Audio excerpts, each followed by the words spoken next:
Okay, so you guys know I have two main running games right now. One is Crown and Skull, the other one is OSE. Now we play old school essentials, basically AD&D, but in the Crown and Skull world. So that's my other group. So both my groups, as I've mentioned in previous streams, are existing in a simultaneous moment of the same world, but on opposite ends geographically. And so let's get into what you may not know. Now, if you've been following the foundation, because adult stuff is happening, Sunday is going to be the last foundation session for one of our most beloved members. And so it's going to get hype. But the last one I ran, we basically had to chase down this druid called Sarn. If you guys have been following all my recaps, you're probably familiar with this. My players chose revenge over their core mission, which is something we all do. I mean, sometimes you just gotta keep the pimp hand strong, as Howard Stern used to say. And so they belayed their main mission and they took a diversion to go take revenge on this guy, but they wanted to rest first. So I gave them this option. I said, if you rest first, he's going to dig in. If you go fast, you're going to catch him with his pants down, his druid pants down. And we got to rest. We're beat to hell. So I let Sarn the druid entrench himself. And so basically in the session, they came to this old ruin, but Sarn had conjured up his military friends from King Ithamel and these sort of red elves that are sweeping across our world, one of our biggest factions. And they had the top of this tower, which was the only entrance, fortified with arbalèsts and crossbows and stuff. And so my players, as they almost always are faced with this insanely difficult odds to get up into this tower. So there were a lot of shenanigans going on as these big crossbow bolts and then arbalest bolts, which are like the size of fence posts, are dropping into the field. They come in, they figure a lot of this stuff out. They get these vines off of the side of this tower. They find their way in. They eliminate the foe. They get down below the tower, which we're playing D&D, you guys. This is where the good stuff happens. They get down in there. They discover Sarn has been drawing this necrotic goo from the deep earth using druid magic. And since they rested, he's had time to fortify. He's waiting for them. He's basically saying, come and get me, y'all. My time, I've served my purpose, is one of his crazy lines. And I await now the doom that has been promised me. So they're like, oh, this is going to be a weird enemy. So they work their way down through these tunnels. They get to this big chamber. There's a 3-part chamber. If you guys have been following me on Instagram, you've probably seen some pictures of this stuff. They get in there, and my players are faced with this goo and these moving rocks. So Sarn, basically, as a druid, can control both plants and stones. And so we use these big cubic rocks as enemies to move around and to block my players. And there's this sort of goo everywhere, so they need to kind of cross these little bridges and jump on platforms. This is all classic stuff. They finally get to the point where they're kind of capable of directly confronting Sarn the druid. And by that time, they're already so worn down that I think they're starting to see this might be a one-way trip for some of us. They go in. He's always hiding behind stuff. It's sort of a precedent that we set in the previous session. So ranged attacks really are not going to work. You need to get in there close. They get in there close, but at terrible cost.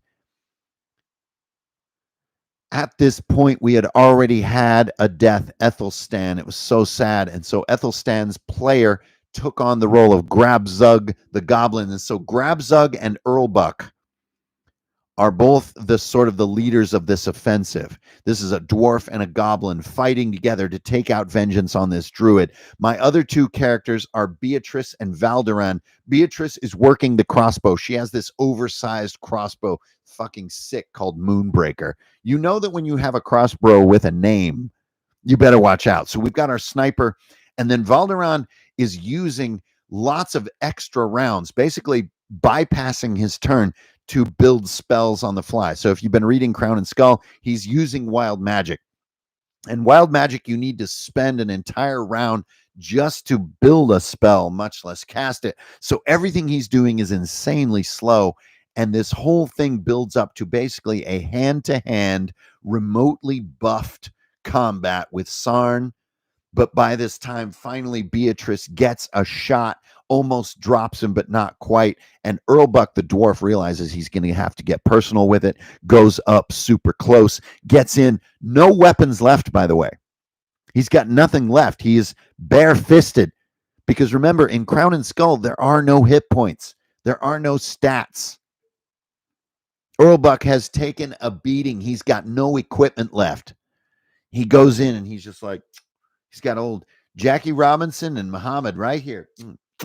Old Ali going to give it to you. Going to float like a butterfly, baby. And he goes up and he's going in brawler style.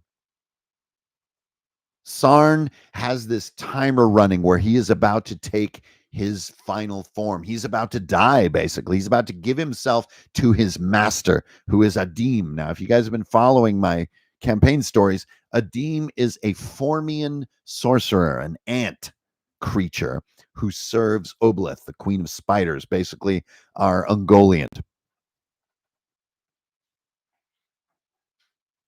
All Sarn needs is a couple more rounds to take his sort of giant centipede form. But Earlbuck is not going to let it happen. But they realize, like, this cavern this 3-part magic cavern that they're in is only held together by the magic of Sarn. So they're kind of getting this sinking feeling like this isn't a natural space. Like this, there could be like one of those classic collapse type scenes. I think they realized it. Earlbuck goes in anyways. He starts going toe to toe. And with his final gesture, does manage to kill Sarn, but in the same moment is also dealt his final blow, a shot to the heart, as we call it in Crown and Skull. And he slumps back, knowing that he accomplished his mission, and his body like sort of tumbles off this parapet into this green goo where Sarn draws all his power. Now, Grabzug is helping him and is in a relatively safe position. But then they all realize it as stalactites start falling from the ceiling and this cavern is collapsing. Grabzug realizes he's like 3 moves away from the nearest safe point. We roll that timer, and you guys know how the timer goes. You guys know how Earlbuck's final roll goes. The crits and the high lows never fail to deliver. This cave is not only collapsing, it is collapsed. Boom. Grabzug is crushed to pulp.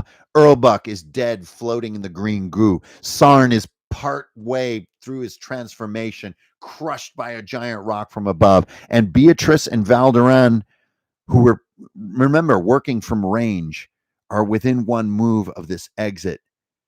And they have to just leave their friends and get the fuck out of there. Now, I know that I just told a 4-hour session in the span of just a few minutes. But I know that everyone watching this stream right now knows what I'm talking about. I don't need to give you every play-by-play of the role play. I don't need to give you everything about how these friends stick together. I don't need to give you everything about how we rented out the entire top floor of a bar to play together. I don't need to give you the oaths, the blood vows that were exchanged between these players. I don't need to give you the remnant grief they have from losing Ethelstan, who we thought was going to be a long-lived character the previous session. I don't need to give you how we unexpectedly fell in love with Grabzug the Goblin. So as this place collapses, and by the way, with a 4 timer roll on this cave collapsing, an egress would have been extremely simple. The mission was accomplished. Vengeance was served. But the dice must always be honored. And GMs out there, I know you know what I'm talking about. There's a D4 timer here. This is in rounds. 4 timers is an eternity in a game. 1 round is nothing. And that contrast is so big. And it came up so small. There was just no time, and Grabzug just had to accept it and was crushed. And there's no way we could negotiate it and say, oh, well, I have this ability and I have that. No. You're jelly, bro. You're goblin jelly. So Valderan and Beatrice, who are the most unlikely duo to survive. Beatrice was experiencing like this sort of budding romance with Ethelstan. They were going to have this whole relationship going forward, this bond between characters. But Ethelstan is gone, and like she never had, that kind of interest in Valderan. But there they are, the only two survivors, and out they go from Ursol Hill Ruin is what it was called, and they escape. And that was the end of that last session. They worked their way back to the river, and with them resolving the problem with Zicatl, again, go back to my other recaps.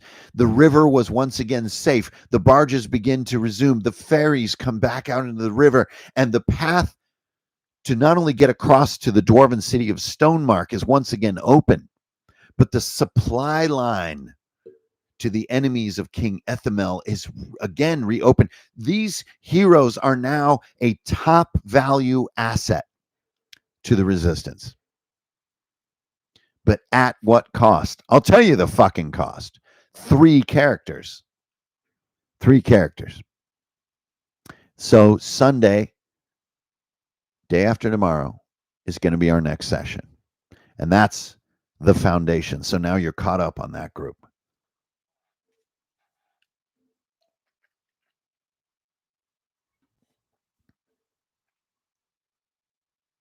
Now, before I provide any commentary on this group and these events, and I hope everyone sees that this is not more bravado than is needed. I hope everyone sees that this is what we do as a hobby. We present all these different elements, be they miniatures, terrain, dice, ideas, storytelling, descriptions, text, printouts, characters, character sheets, pencils, pencil sharpeners, everything. We do all this stuff to get this feeling. And it sometimes is the feeling of victory, which was here. But it's also sometimes to get that feeling of defeat.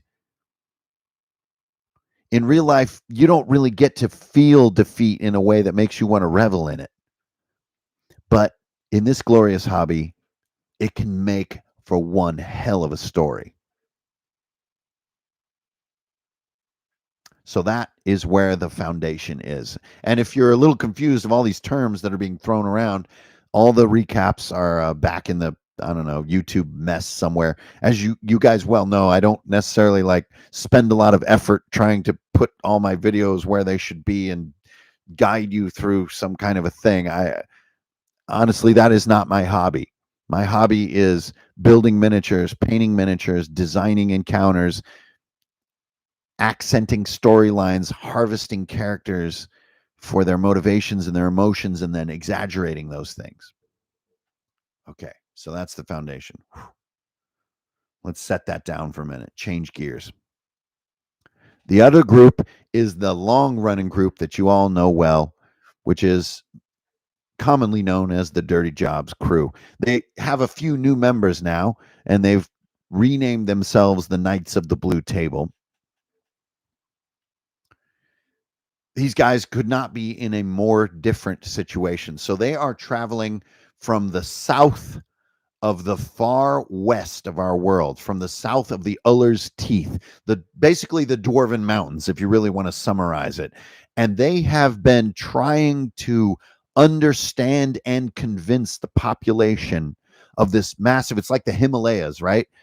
Trying to show them what the real threat is. They've been worried that Queen Hinla, who is the ruler of this vast domain, is misguided, doesn't understand what the real threat is. And so they've gone to the Library of Galanor, and I've recapped this stuff. And through the price of many, many characters, you guys, by session 8, there is only one character who has been alive more than 3 sessions. There are 0 characters who are alive from the opening session. That's how deadly this is. And if you follow the 0 hit points equals death instantly rule, AD&Z style, y'all, you will find this in your game. Characters do not live from the beginning to the middle. And some people want to call this old school. And it's bullshit because we're doing it right fucking now. So what is old about it exactly? We're fucking doing it. You can't call t-shirts old school because the first t-shirt when it was invented at some point in the past. I'm wearing a goddamn t-shirt. So if you follow the 0 HP equals death rule, you're going to find that character continuity is very rare from the beginning to the middle. And so we really only have one character who's very long lived at all. So these guys want to travel from the library now that they've learned the truth, which is that Obleth, the mother of spiders, is not the true threat. That Hagar, the vengeful frost giant, the rage driven, gigantic blizzard bringer, is not the true threat. The true threat is the gigantic, uncountable empire of the Frog Nation. Now, this is somewhat remote, right? It's hard to be, at least for the dwarves of the Eller's Teeth in the west of our world, it's hard to be afraid of a thing that's far away. They haven't really gotten it yet. And this is what my players are trying to find someone to listen. You guys are fighting the wrong enemy. Like it's coming, it's like here. So they begin to journey north. On their journey north, they encountered a blizzard the likes of which the world has never known. And it's not a natural blizzard, it is a storm brought by a demigod. This blizzard is causing these massive snow slides down from the mountains, engulfing entire towns. They're navigating this. And then, of course, because I'm a GM, they fall through a crust of snow down into a subterranean realm of ice and snow. I got to get them in a dungeon somehow, you guys. Let's be honest. Okay? Let's be straight up. Down in this subterranean ice domain, they rediscover the linking fact which connects them to my other group, necrotic goo. There is this greenish blue goo which forms in either druid magic conditions or extreme cold brought on by the frost giants, which will reanimate the dead. Now, in the Uller's Teeth, in our world, as you guys know, if you've been following all these recaps, the Emerald Dead, they're also called. They've been getting worse and worse. They're everywhere. And as these massive snow slides come down, I hate to say it, it's grim, but bodies in great numbers are being tumbled down the mountains and gathering in the deep places of the snow. And my players are underneath the snow. And so there's a cascade of corpses from above that when they come into contact with this material begin to reanimate. So the Knights of the Blue Table begin to engage the undead. They know there's no going back up. There's no climbing this. They have to find a way out forward. And so they begin navigating these crevasses and frozen caverns beneath the ice. But ever is their giant thumping coming. Boom, boom, boom. And with each thump, more icicles, deadly daggers, some of them 10 feet long, come crashing down. So every thump they learn to dread, and then they find this huge inner chamber of ice. While the undead are still harrowing them, these thumps, these never-ending thumps with these falling icicles are harrowing them, and they look over, and none other crashing through the snow, walking down the snow slide, is Hagar himself, the king of frost giants, but twisted, made horrible in his form. And again, you guys got to check out Instagram and see this incredible model kit that is Hagar in our world. Hagar is not even interested in them. He's a demigod of ice and snow. He doesn't even see the heroes. He's just eating the undead as fuel, as he's tired in his never-ending journey. But where is he going? He is heading east, but they don't know why. He's moving through this massive chamber. All they want to do is get out. They have no other goal now but to escape. And so they spread. So our wonderful gnome, Bluno, he runs in a bucket list item of all D&D, runs between the legs of Hagar, goes under him. They manage to escape this. They do that. They fight them. They get their way through. Hagar blasts his way down. They find their way up back onto the surface, and they see the demigod of ice walking out across an ever unfolding pathway of frozen seawater out across the Emerald Narrows to parts unknown, and the fog engulfs him.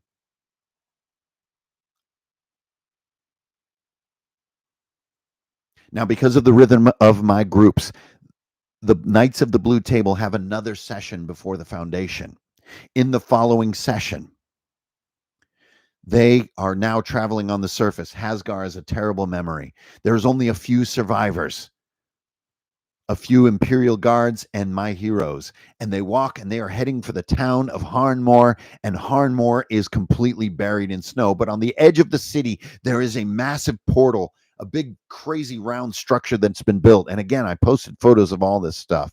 They find this, and the air is still crackling. And they realize that the delusional Queen Hinla has finally achieved her goal, which is to transport the entire populace of her realm, of her kingdom, of her imperium to somewhere else for some other objective. And they have walked through this massive gateway, and my players won't even go fucking near this thing. They decide we need to figure out what to do next. So they go down into the buried city of Harnmore, and there are torchlights at one great dwarven tavern, a blocky stone building that can survive an avalanche. And the lights coming from within are not dim lanterns, they are blazing fires. And in they go. And these photos got a lot of attention on Instagram, but they enter what we call the Night of Eight Flames.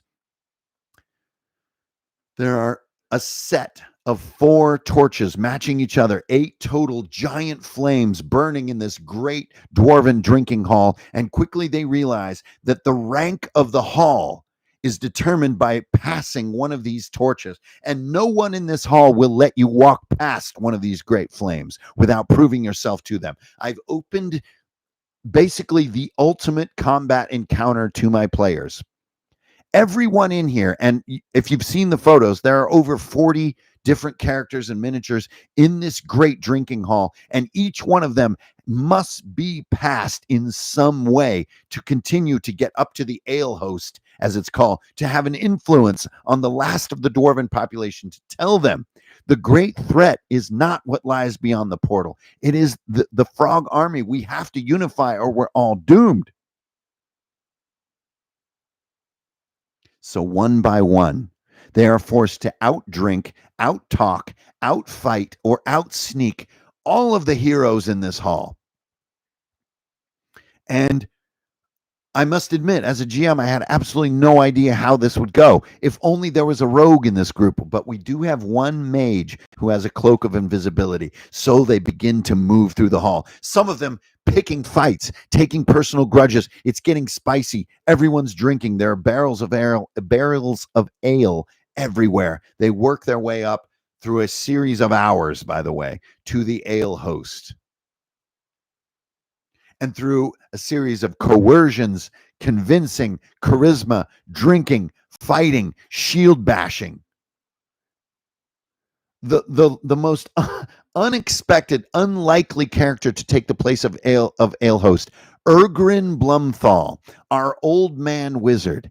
He's the one who stands in front of the great statue of Harn himself, the progenitor of all dwarves in our world. He stands there, and the ale host is honored. A new host stands at the head of the ale hall, and everyone for a moment listens. And my character, my player, not my character, my player, Greg, if you're listening out there, you're the man, faces this existential moment. I have the ears of the Night of Eight Flames. I have the ears of all that remains of the Dwarven Kingdom. I have the ears of the last hope. What do I say? All right, everybody, take a bathroom break. Grab a beer. Let's order a pizza. We return finally to the table. And Ergrin Blumthal, the old man wizard, just a human, by the way, barely listenable to by elder dwarves who we call Drenger in our world.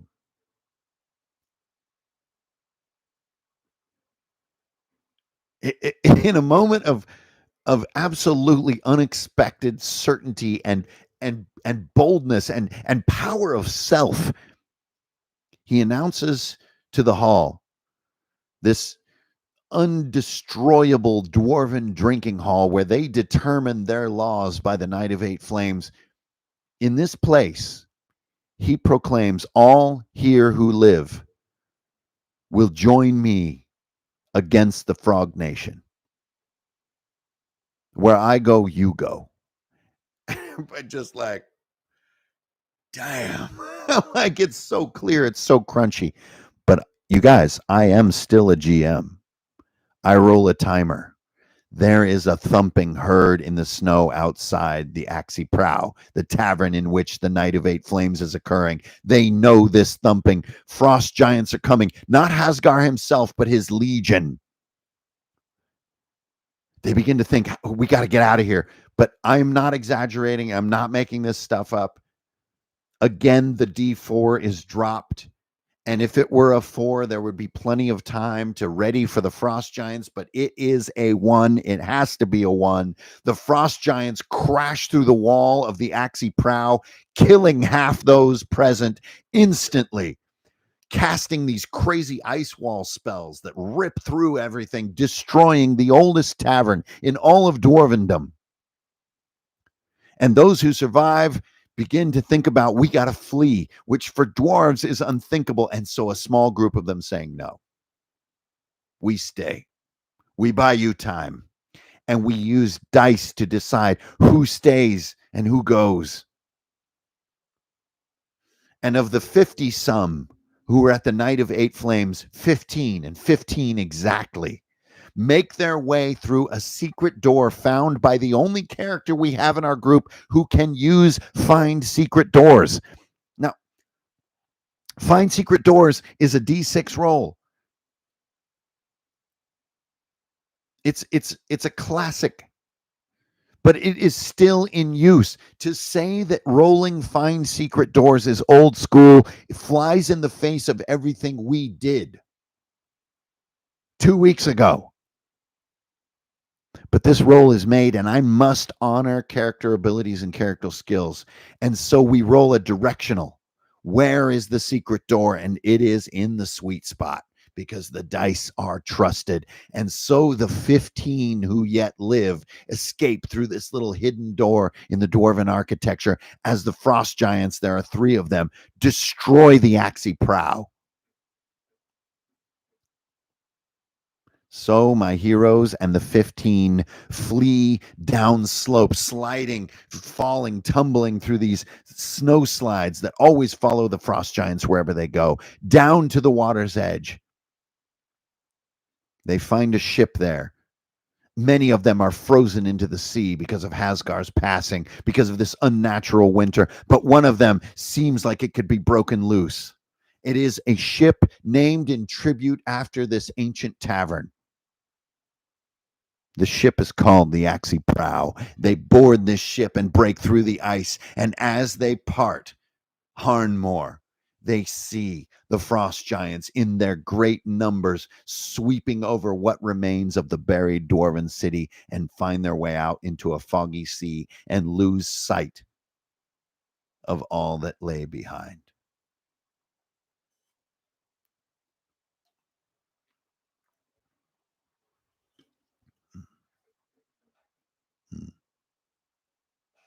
That's a good session of D&D, guys. Now remember, the myriad of details and role playing and personal relationships and blood vows and oaths and promises, I can't relay to you.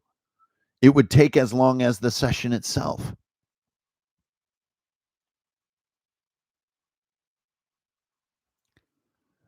So they, in a way, they abandon everything that they've been fighting for, but also live up to the lives that were given to buy them time.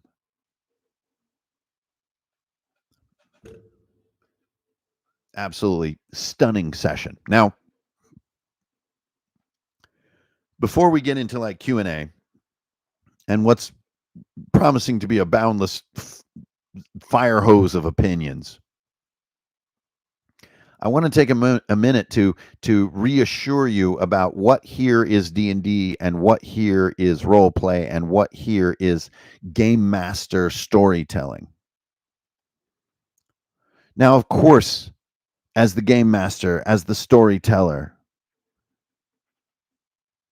I have setup, right? I know that the town of Harnmore, the city of Harnmore, is buried in snow. I know that it's the Night of the Eight Flames. I know these variables, but beyond about the first quarter of a session, the setup, the opening, I really do not know how it's going to go. I have to flow with it. Did I know that the Frost Giants were coming on the attack? Absolutely. But my players knew that. Did I know that this ale house was going to be a battle to get up and to be heard? Like any crazy night of drinking, what it takes to get up and to be heard by everyone who's lost in their cups and lost in their own motivations and their own arguments. I knew that that was going to be a struggle, but it could easily have gone a million ways. And I want you to know, my shield wall, that there is a place, and I hope that everyone watching knows about this place, which is the rapids in the river between what you prepared and what you're telling as a story and what happens. And that is somewhere in the first third of every session, I believe, in the ideal sort of flow. And